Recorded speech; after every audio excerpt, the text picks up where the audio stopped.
our next speaker is Miss Teresa Dowsing. She is the Physician Associate, former President of Faculty of Physician Associates at Royal College of Physicians.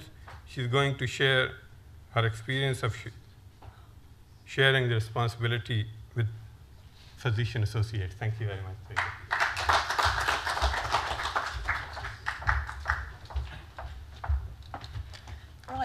Good afternoon, everybody. So my name's Teresa, and I work as a physician associate at the George Eliot Hospital. I'm honoured to have been asked to speak at what I think is your first conference here, so thank you ever so much for the invitation. I work very closely with Dr. Zaman on the acute medical unit at the George Eliot, and also Dr. Vinod Patel. I'm going to talk to you a little bit about physician associates in the UK. So we're relatively new. We've been around for about 10 years. And interestingly, from hearing about the last talk, we're grateful to be here from our American colleagues. So we actually had physician assistants from the States who came over to the UK to sort of try proof of concept about physician associates and whether they would work in the UK. So I'm very grateful for them for coming over. And a lot of them did actually go back to the States, sadly. Let me tell you a little bit about, has anyone heard of physician associates or physician assistants at all? Yeah? Oh, good. Excellent. Excellent. You're going to know all this talk then, so I won't need to say very much. So this is the sort of dictionary definition in the UK about what a physician associate is, and it's sort of a definition by committee, really. The things I'd like to highlight to you is that we are not doctors, so we are physician associates and we aren't replacing doctors. That's a very important point. We do work in the medical model, so we are trained at medical school, and we have to do a first degree, and then we do 2 years at medical school. So our first degree tends to be biological sciences or medical sciences based, and then we do 2 years at medical school. And it is about developing those skills, knowledge and attitude in order to try to help places like the NHS, where we've already heard we have a workforce crisis, and I work in elderly care, so I feel it more acutely than lots of people, especially older people coming through A&E. So we are there to try to develop those skills and knowledge and attitude in order to be generalists. So we're not specialists, we are trained in general medicine.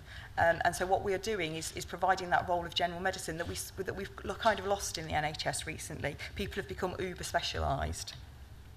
So we work within the medical model under physician supervision. So PAs like myself have someone like Dr. Zaman or Dr. Patel, and we work very closely with them as our clinical supervisors.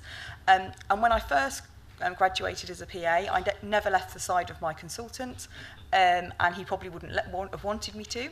But then as I've developed my skills in elderly care, I'd like to think after 7 years I'm quite good at it now.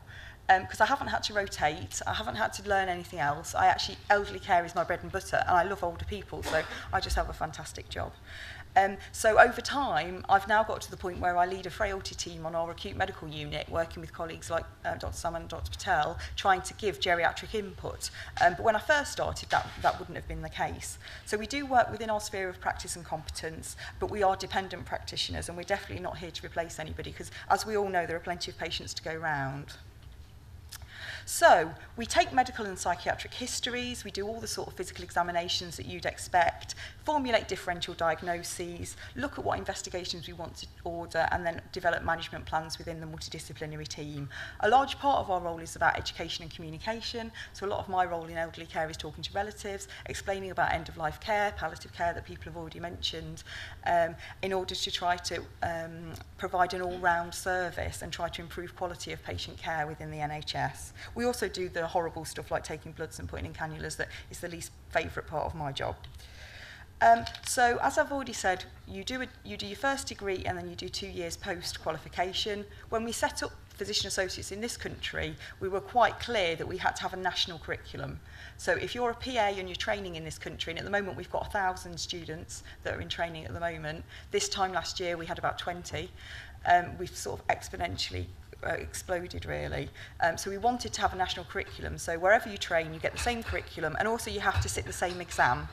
So it doesn't matter whether you went to Birmingham University or if you went to St George's, you will all sit the same national exam. So we've got this national standard. We also wanted to make our system robust in the fact that at the time it seemed like a good idea at the time, but we now have to resit our national exams every 6 years. So some physician associates are working in like paediatric surgery, but the role is still generalist. So we have to resit our general medical exams every 6 years. And thankfully I did mine a few years ago, so I haven't got to do it again for a bit.